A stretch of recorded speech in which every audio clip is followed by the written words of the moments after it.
അടുത്ത സമയത്ത് ഇലക്ഷൻ കമ്മീഷന്റെ ഡാറ്റയിൽ മാതാപിതാക്കളുടെ പേരെന്താണ്, വീട്ടു നമ്പർ എന്താണ് എന്നതടക്കം ഈ ആൽഫബറ്റിലെ എല്ലാ അക്ഷരങ്ങളും എഴുതി വെച്ചിട്ടുണ്ട് എന്ന കണക്കിൽ നേരത്തെ എല്ലാവരും പറയുന്നത് പോലെ ഇലക്ഷൻ കമ്മീഷന്റെ ഉദ്യോഗസ്ഥർ നേരിട്ട് ഹിയറിംഗ് അടക്കം നടത്തി തയ്യാറാക്കുന്ന രേഖ എന്നുള്ളതൊക്കെയാണ് വെച്ച് പുലർത്തപ്പെടുന്ന വിശ്വാസം. അപ്പോൾ മിണ്ടാൻ കഴിയാത്ത നാക്കും, ചോദിക്കാൻ കഴിയാത്ത നാക്കും, കാണാൻ കഴിയാത്ത കണ്ണും വെച്ചല്ലല്ലോ ഈ ഉദ്യോഗസ്ഥർ ഒന്നും ഇത് ചെയ്യുന്നത് എന്നതുള്ളതൊരു ചോദ്യം. അപ്പോൾ സ്വന്തം ഡാറ്റ വെച്ച ഒരാൾ കൃത്യമായ കാര്യങ്ങൾ ചോദിക്കുമ്പോൾ അതിനെതിരെ മിണ്ടാതിരിക്കുക, ഇങ്ങോട്ട് അഫിഡവിറ്റ് കൊണ്ടുവന്നാൽ പരിശോധിക്കാമെന്ന നില സ്വീകരിക്കുക, അത് ഇന്നു തന്നെ വേണമെന്ന് തിട്ടൂരം വെക്കുക തുടങ്ങിയ നിലപാട് വെച്ച് ജനങ്ങളെ വിശ്വാസത്തിലെടുക്കാൻ കഴിയുമോ? ഈ രാഷ്ട്രീയ ആരോപണങ്ങൾക്കപ്പുറത്ത് കഴിഞ്ഞ ദിവസം സമൂഹ മാധ്യമങ്ങളിലൊക്കെ കണ്ട ഏറ്റവും വലിയ ഒരു തമാശ എന്ന് പറയുന്നത് ഇലക്ഷൻ കമ്മീഷൻ ഇന്ത്യയിൽ ചേരില്ല, പുറത്തുനിന്ന് പിന്തുണ നൽകും എന്ന നിലയ്ക്കായിരുന്നു. അത് പക്ഷേ ഒരു തമാശയല്ല, അത് തമാശ എന്ന നിലയ്ക്ക് ജനാധിപത്യ വിശ്വാസികൾക്ക് കാണാനും കഴിയില്ല.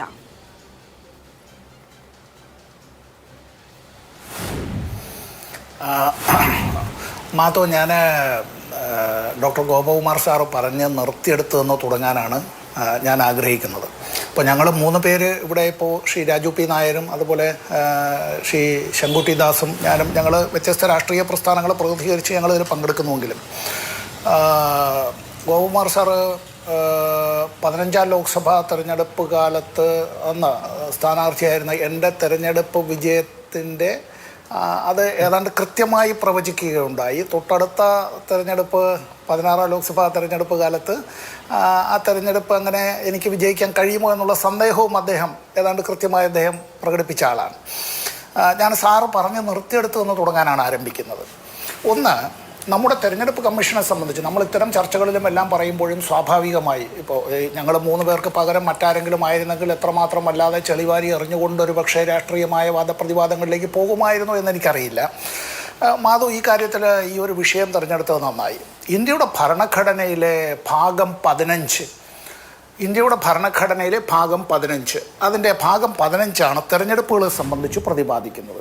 ആ തെരഞ്ഞെടുപ്പുകളെ സംബന്ധിച്ച് ഇന്ത്യയിലെ ലോക്സഭ, രാജ്യസഭ, അതുപോലെ നമ്മുടെ നിയമസഭ, ലെജിസ്ലേറ്റീവ് കൗൺസിൽ, രാഷ്ട്രപതി, ഉപരാഷ്ട്രപതി ഇവരുടെ എല്ലാം തെരഞ്ഞെടുപ്പുകൾ അത് നടത്തുന്നതുമായി ബന്ധപ്പെട്ട് ഇലക്ട്രൽ റോളിൻ്റെ അതിൻ്റെ തയ്യാറാക്കൽ മുതൽ അതിൻ്റെ പിന്നീട് പരാതികൾ കേൾക്കലും തെരഞ്ഞെടുപ്പ് പ്രക്രിയ അത് ഒരുപക്ഷെ ഒന്നിലേറെ സ്ഥാനാർത്ഥികൾ വന്നാൽ ഒരു സ്ഥാനത്തേക്ക് വന്നാൽ ആ തെരഞ്ഞെടുപ്പ് നടത്തുകയും നമ്മുടെ തെരഞ്ഞെടുപ്പ് സമ്പ്രദായം അനുസരിച്ച് ഫസ്റ്റ് പാസ് ദ പോസ്റ്റ് എന്നുള്ളതാണല്ലോ, എത്ര വോട്ട് കിട്ടി എന്നുള്ളതിനേക്കാൾ ഏറ്റവും കൂടുതൽ വോട്ട് കിട്ടി എന്നുള്ളതാണല്ലോ വിഷയം.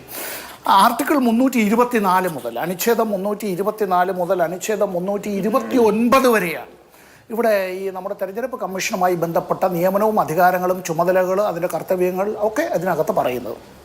അതിൽ തന്നെ ഈ അനുച്ഛേദം 329 ഈ തെരഞ്ഞെടുപ്പ് പ്രക്രിയകളിൽ കോടതികൾക്ക് ഇടപെടാനുള്ള അധികാരത്തിൻ്റെ പരിമിതി, അല്ലെങ്കിൽ അത് പറയുന്ന bar to interference by courts in electoral matters എന്നാണ്. തെരഞ്ഞെടുപ്പ് വിഷയങ്ങളിൽ കോടതികളുടെ ഇടപെടലിന് വിലക്ക് ഇതും കൂടി പറഞ്ഞുകൊണ്ടാണ് വരുന്നത്.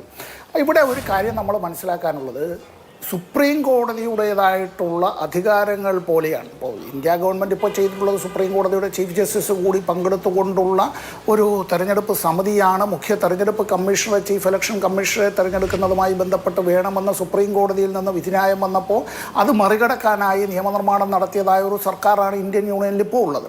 അപ്പോൾ ഇത് എക്സിക്യൂട്ടീവിൻ്റെ ഒരു ഭാഗമായി, എക്സിക്യൂട്ടീവിൻ്റെ ഒരു കരമായി, ഒരു അഡ്ജങ്ക്റ്റായി, ആ എക്സിക്യൂട്ടീവിൻ്റെ ട്രെയിനിലെ ഒരു ലാസ്റ്റ് ബോഗിയായി, വാഗനായി മാറുന്ന നിലയിലേക്ക് തെരഞ്ഞെടുപ്പ് കമ്മീഷൻ അങ്ങനെ എത്തുന്നുണ്ടോ എന്ന് സംശയം പ്രകടിപ്പിച്ചാൽ അവരെ കുറ്റം പറയാൻ കഴിയില്ല. ഞാനിപ്പോൾ ഇവിടെ ഈ ഒരു തെരഞ്ഞെടുപ്പ്, നമ്മൾ കഴിഞ്ഞ ലോക്സഭാ തെരഞ്ഞെടുപ്പ്, മാധവ് നന്നായി ഈ കാര്യത്തിൽ നിങ്ങളുടെ അതുപോലെ തന്നെ ഗോപകുമാർ സാറിൻ്റെ കയ്യിലും ആ ഡാറ്റ കാണും. അതായത് നമ്മളിപ്പോൾ 18ാം ലോക്സഭാ തെരഞ്ഞെടുപ്പാണ്. 18ാം ലോക്സഭാ തെരഞ്ഞെടുപ്പ് കഴിഞ്ഞ് BJPക്ക് ഒറ്റയ്ക്ക് ഭൂരിപക്ഷം കിട്ടിയില്ല. BJPക്ക് ഇന്ത്യയിൽ ആകെ കിട്ടിയ വോട്ട് 36.33% ഈ കഴിഞ്ഞ ലോക്സഭാ തെരഞ്ഞെടുപ്പിൽ. ശ്രീ നരേന്ദ്രമോദി വീണ്ടും പ്രധാനമന്ത്രിയായി എന്നുള്ളതും ഒരു മുന്നണി ഗവൺമെൻറ് NDA ഉണ്ടാക്കി എന്നുള്ളതും BJPക്ക് ഒറ്റയ്ക്ക് ഭൂരിപക്ഷം ഇല്ല എന്ന് പറയുമ്പോഴും 36.33% വോട്ട് മാത്രമാണുള്ളത്. അതായത് ഏതാണ്ട് റഫായി പറഞ്ഞാൽ ബാക്കി 67% വോട്ടും ഈ BJPക്കെതിരായിട്ടാണ് രേഖപ്പെടുത്തപ്പെട്ടത് എന്നതാണ് വ്യക്തം.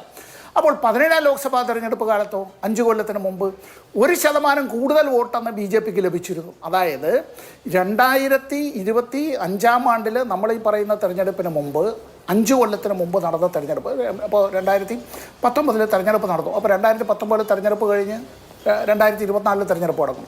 2019 തെരഞ്ഞെടുപ്പ് അന്ന് നടക്കുമ്പോൾ അന്ന് BJPക്ക് ലഭിച്ചതിനേക്കാൾ അടുത്ത തെരഞ്ഞെടുപ്പിൽ 1% വോട്ട് കുറഞ്ഞപ്പോൾ 63 ലോക്സഭാ മണ്ഡലങ്ങൾ നഷ്ടപ്പെട്ടു, കുറഞ്ഞു MP-മാരുടെ എണ്ണം.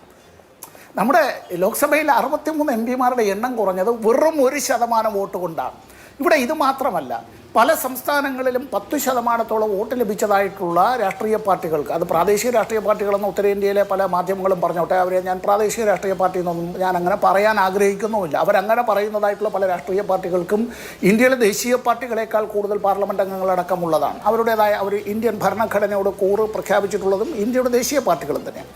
ആ രാഷ്ട്രീയ പാർട്ടികൾക്ക് പലയിടത്തും 10% വോട്ട് ലഭിച്ചവർക്ക് കഴിഞ്ഞ ലോക്സഭാ തെരഞ്ഞെടുപ്പുകളിൽ നോക്കിയാൽ ഒരു സീറ്റ് പോലും ലഭിക്കാത്തതായി പോയി എന്നുള്ളതുമാണ്.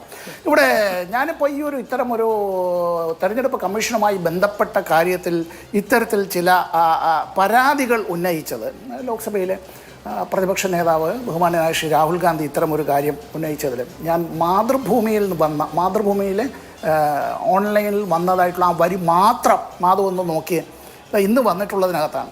അതിൽ പറഞ്ഞിട്ടുള്ളൊരു കാര്യം, കോട്ട്, അദ്ദേഹത്തിന് ഒരു പ്രശ്നവും ഉണ്ടാകരുതെന്ന് കമ്മീഷൻ വൃത്തങ്ങൾ അറിയിച്ചിരുന്നു, ഫുൾ സ്റ്റോപ്പ്. രാഹുൽ സത്യവാങ്മൂലത്തിൽ ഒപ്പുവെച്ചില്ലെങ്കിൽ അതിനർത്ഥം അദ്ദേഹം തൻ്റെ വിശകലനത്തിലും അതിൻ്റെ ഫലമായി ഉണ്ടാകുന്ന നിഗമനങ്ങളിലും തത്സംബന്ധമായ ആരോപണങ്ങളിലും വിശ്വസിക്കുന്നില്ല എന്നാണ്. അങ്ങനെയെങ്കിൽ അദ്ദേഹം രാജ്യത്തോട് മാപ്പ് പറയണമെന്നും കമ്മീഷൻ പറഞ്ഞിരുന്നു. മാതൃഭൂമിയിലാണ് ഈ പറഞ്ഞത്, അൺകോട്ട് ഞാൻ ഈ പറയുന്നു. അപ്പോൾ തെരഞ്ഞെടുപ്പ് കമ്മീഷനെ സംബന്ധിച്ചുള്ളൊരു പരാതി അല്ല ആക്ഷേപം അല്ല വിമർശനം അത്തരത്തിൽ ഉന്നയിച്ചാൽ തെരഞ്ഞെടുപ്പ് കമ്മീഷൻ തന്നെ ഇക്കാര്യത്തിൽ കളത്തിലിറങ്ങി കളിക്കുന്നതായിട്ടുള്ളൊരു കളിക്കാരനായി മാറുകയാണ്. ഇപ്പോൾ നമ്മൾ ഈ ചർച്ച നടത്തുമ്പോൾ നമ്മുടെ മലയാള മാധ്യമങ്ങളും മറ്റു പല മാധ്യമങ്ങളിലും ചർച്ച വന്നപ്പോൾ സോ കോൾഡ് നാഷണൽ മീഡിയയിൽ ചർച്ച വന്നില്ല. 7-ാം തീയതിയാണ് ഈ വാർത്താ സമ്മേളനം നടന്നത്. ഇന്ത്യയുടെ ദേശീയ കവിയായ, ഇന്ത്യക്ക് പുറത്ത് 2 രാഷ്ട്രങ്ങളുടെയും ദേശീയ ഗാനങ്ങൾ അദ്ദേഹം രചിക്കുകയുണ്ടായി. ശ്രീ രവീന്ദ്രനാഥ ടാഗോറിൻ്റെ ഓർമ്മ ദിനത്തിൽ അദ്ദേഹം പറഞ്ഞൊരു വാചകമുണ്ട്. അത് ആ ഓർമ്മ ദിനത്തിലാണ് ഈ പരാതി കൂടി വന്നത്. രത്നങ്ങളുടെ വില കൊടുത്ത് കുപ്പിച്ചില്ലുകൾ വാങ്ങുന്നത് പോലെയാണ് മനുഷ്യ സ്നേഹത്തിന് പകരം രാജ്യസ്നേഹത്തെ പ്രതിഷ്ഠിക്കുന്നതെന്ന് രവീന്ദ്രനാഥ ടാഗോർ പറയുകയുണ്ടായി. ഇവിടെ നമ്മുടെ തെരഞ്ഞെടുപ്പ് കമ്മീഷനെ പറ്റി ഇത്തരത്തിൽ ചില ചോദ്യങ്ങൾ ഉന്നയിച്ചാൽ BJP പറഞ്ഞു വെക്കാൻ ആഗ്രഹിക്കുന്നത് അവർ രാജ്യവിരുദ്ധരാണ്, രാജ്യദ്രോഹികളാണ്, ഭരണഘടനയെ അട്ടിമറിക്കാൻ ശ്രമിക്കുന്നവരാണ് എന്നൊക്കെയുള്ള നിലയിലേക്കാണ്.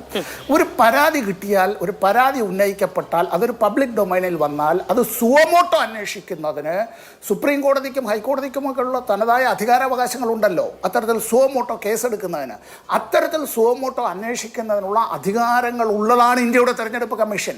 ഇന്ത്യയുടെ തെരഞ്ഞെടുപ്പ് കമ്മീഷനോളം അധികാരങ്ങളുള്ള ലോകത്തിലെ തെരഞ്ഞെടുപ്പ് കമ്മീഷനുകൾ തന്നെ വളരെ വളരെ വളരെ വിരളമാണ്.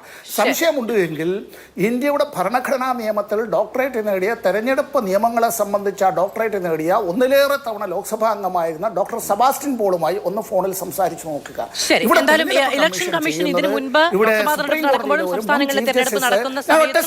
സുപ്രീം കോടതിയിലെ ഒരു മുൻ ചീഫ് ജസ്റ്റിസ് ഒരു വനിതയായ ജീവനക്കാരി അദ്ദേഹത്തിനെതിരായി പരാതി കൊടുത്തപ്പോൾ അദ്ദേഹം തന്നെ അന്വേഷിച്ച് പരാതിയിൽ കഴമ്പില്ല എന്ന് തള്ളി പിന്നീട് രാജ്യസഭയിൽ അദ്ദേഹം അംഗമായി വന്നിരിക്കുന്നതായിട്ടുള്ള ഒരു സുപ്രീം കോടതിയുടെ ചീഫ് ജസ്റ്റിസ് ഉണ്ട്. അദ്ദേഹത്തെയാണ് മാതൃകയാക്കുന്നതെങ്കിൽ തെരഞ്ഞെടുപ്പ് കമ്മീഷനോട് എന്താണ് പറയേണ്ടത്?